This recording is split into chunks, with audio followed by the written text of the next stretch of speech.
In 1866, some of the smartest people in Europe got together and made a decision that should genuinely break your brain. They decided that your question was illegal. Not wrong, not difficult, not controversial, illegal. The Société de Linguistique de Paris, one of the most respected scientific institutions on the continent, formally banned any and all papers on the origin of language. Their reasoning? It was too speculative, too messy, too likely to make everyone look like idiots arguing about something they couldn't prove.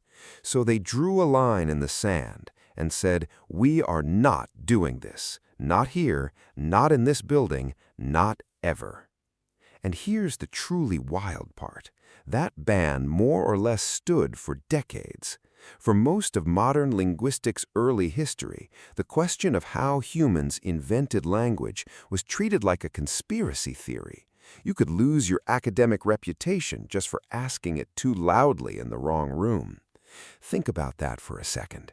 The single most important thing humans have ever done, the technology that underpins every law, every religion, every war, every love letter, every stupid argument in a comment section, was officially declared off-limits for serious discussion because we had no idea how it happened, and the people in charge were embarrassed to admit it. They were right to be embarrassed, because nearly 2 centuries later, we still don't know. And the answer, if there is even a single answer, is way stranger, way more beautiful, and way more humbling than anyone expected. Let's go. Here's the thing nobody talks about enough. You are using the greatest mystery in human history right now, and you don't even notice it. Not the pyramids, not fire, not the wheel. Language. Because while those other inventions left physical evidence, charred wood, carved stone, fossilized footprints, language leaves nothing. It vanishes the instant it leaves your mouth. A 2014 scientific review put it with almost shocking honesty.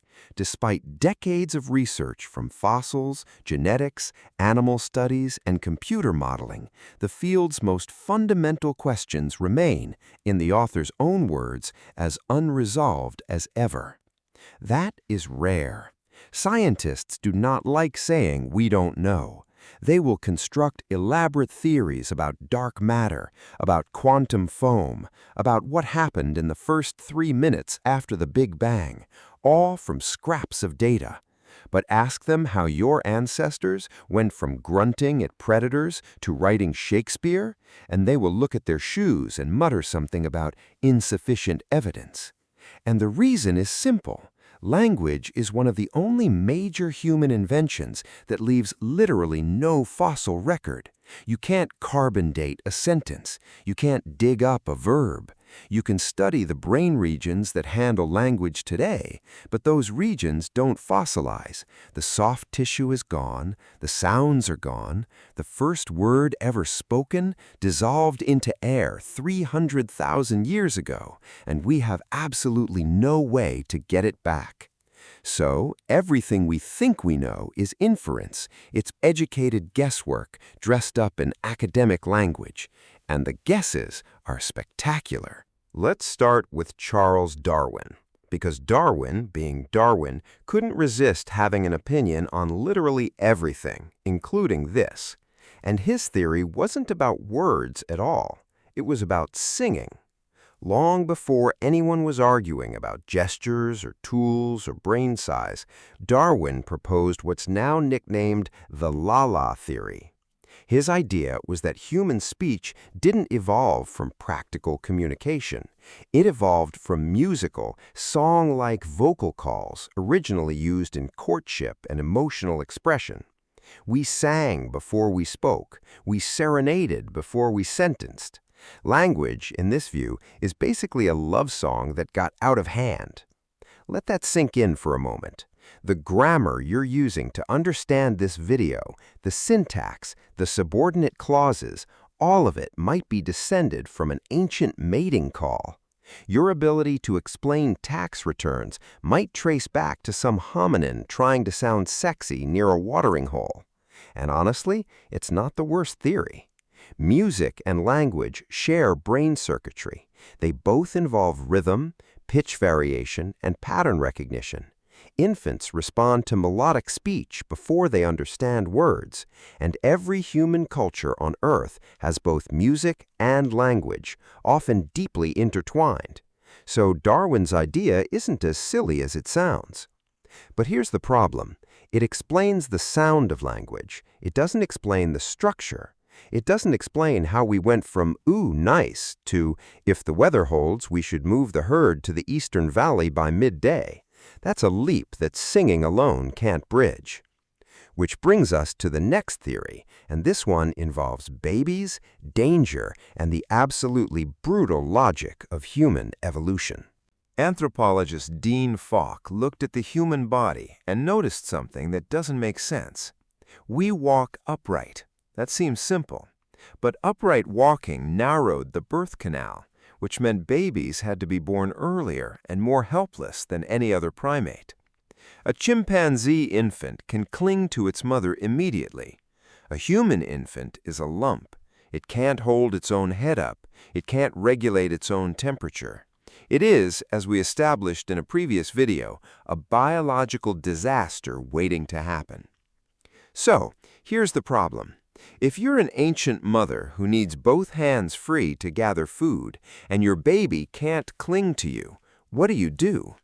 You have to put the baby down, on the ground, in an environment full of predators, insects, and things that want to eat soft pink things. Falk's argument is that this physical separation created an immediate life-or-death need for vocal communication between mother and infant.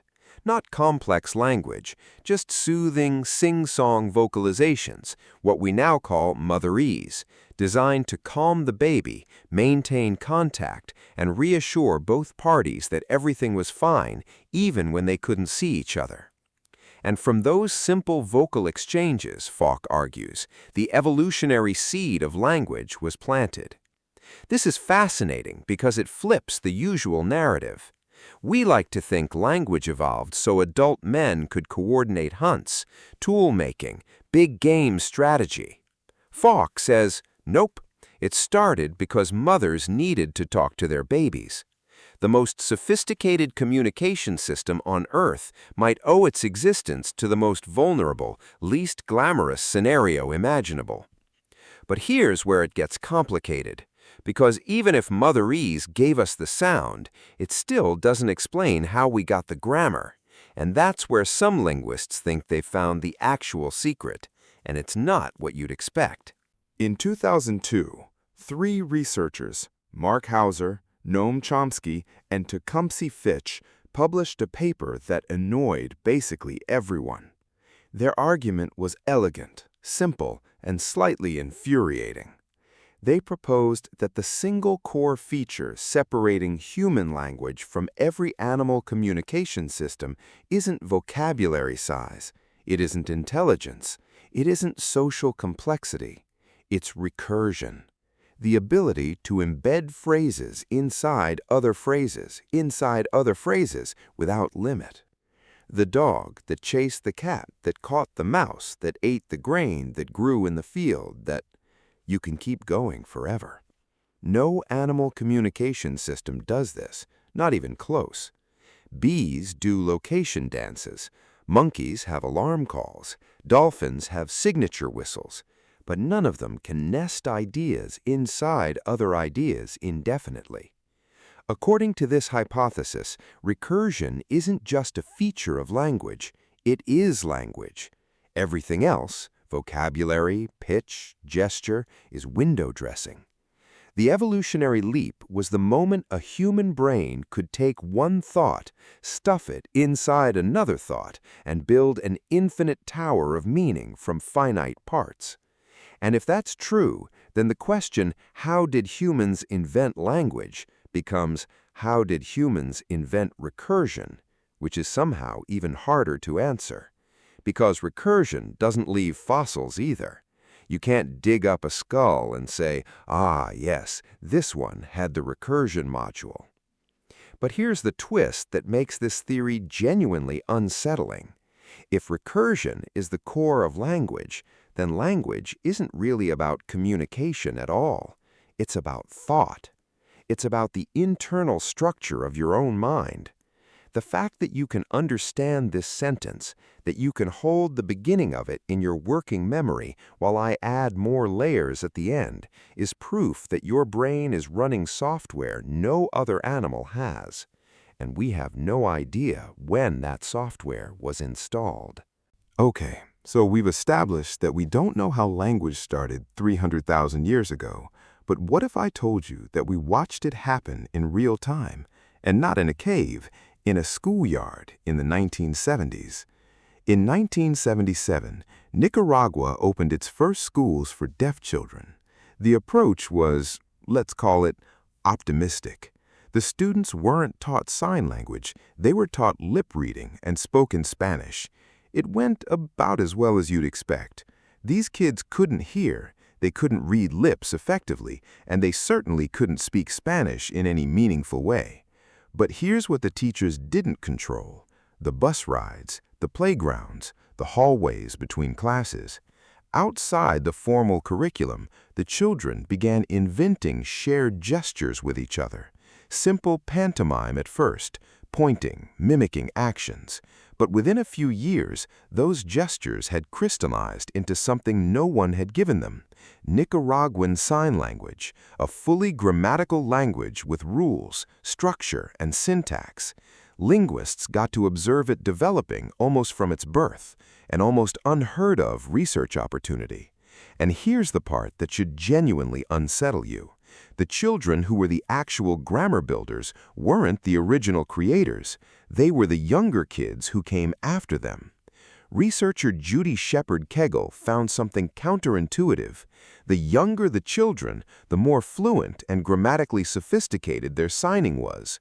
The first generation created a rough communication system, but it was the second generation, children as young as 4 and 5, who spontaneously built it into a complete language with real syntax without ever being taught to do so. Think about what that means. A group of children, left alone with a rudimentary communication system, did in a few years what took our ancestors millennia. They invented grammar. They invented recursion. They did it because the human brain, when exposed to raw social interaction at the right developmental window, cannot help but manufacture language. It is not a skill we learn. It is a structure that grows, like a bone, when given the right nutrients.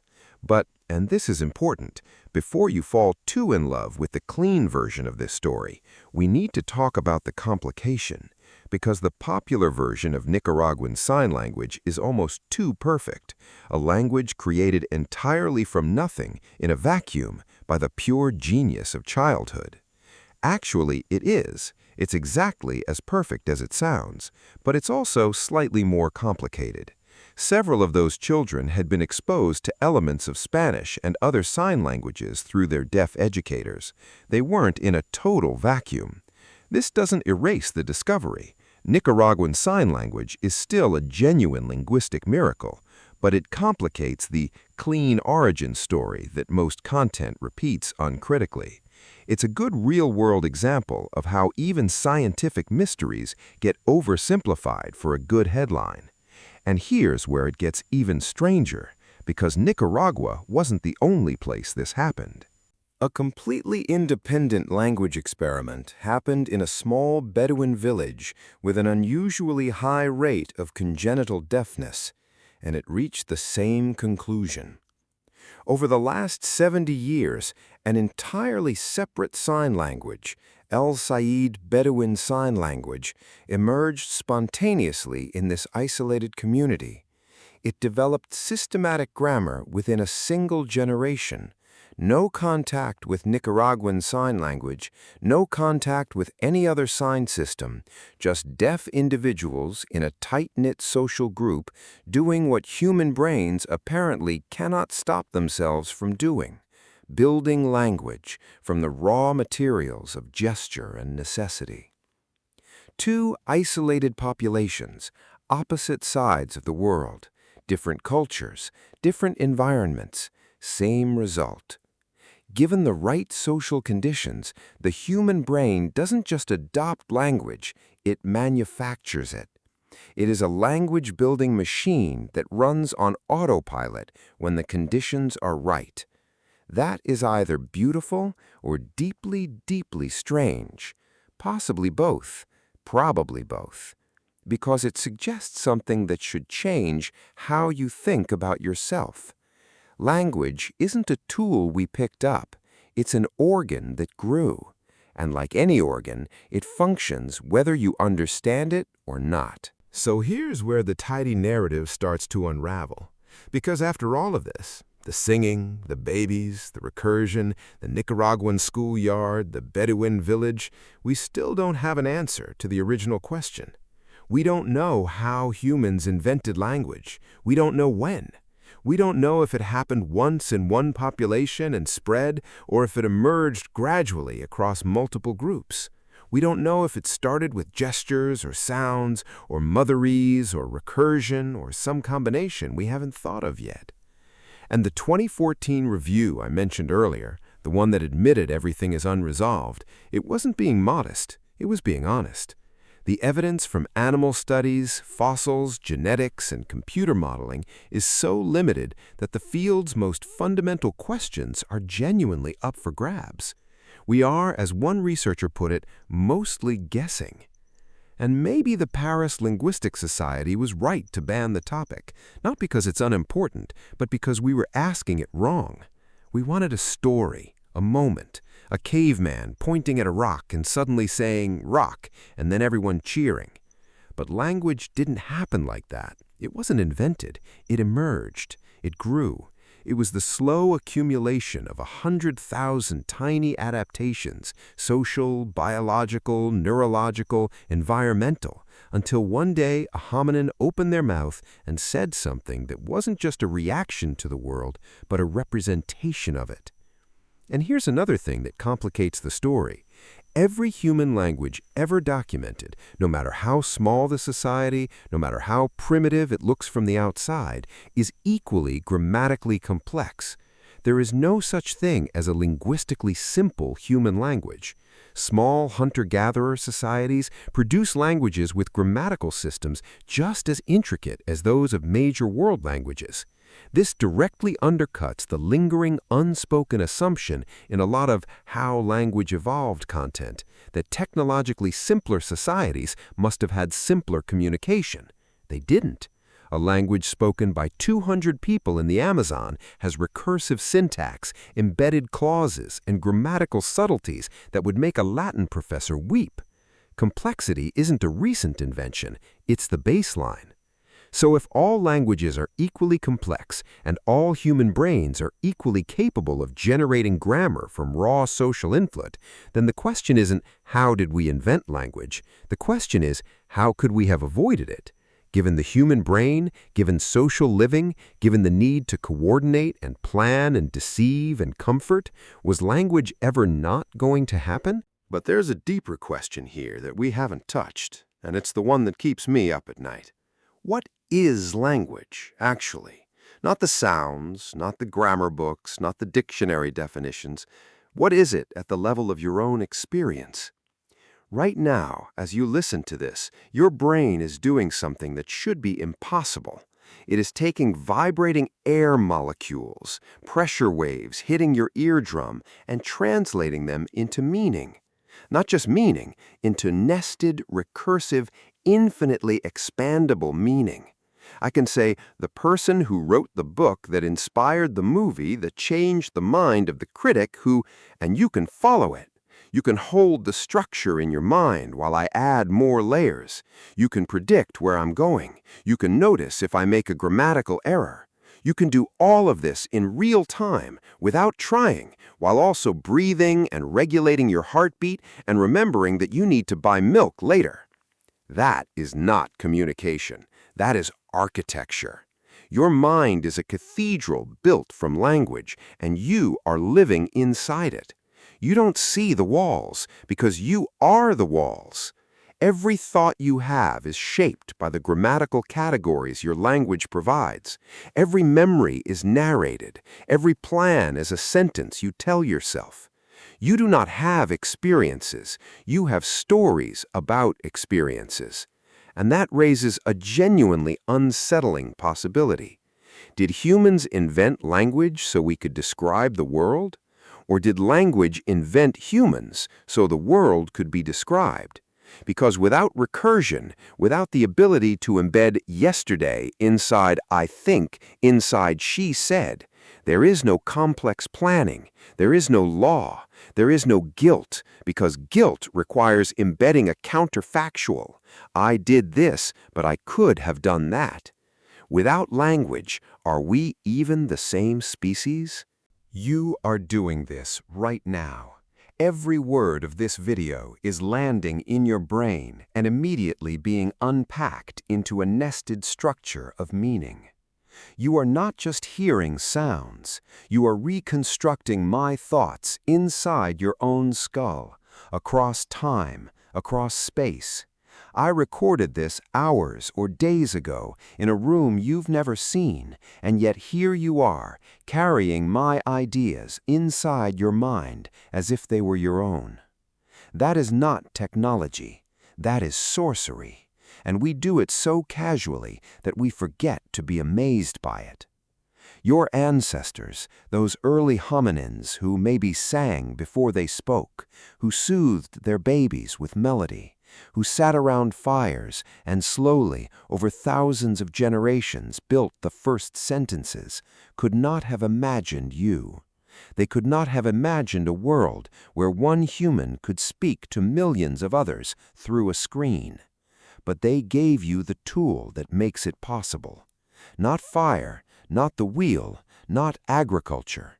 Language, the invisible architecture that holds up everything else.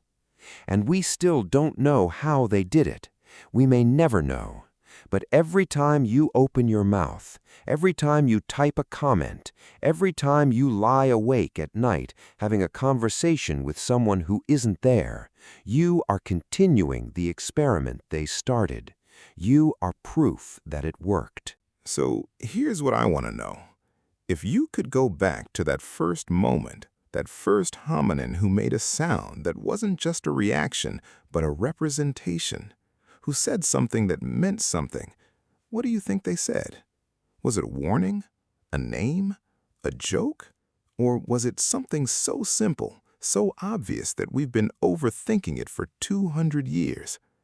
Let me know in the comments. Until then, I'll see you in the next one.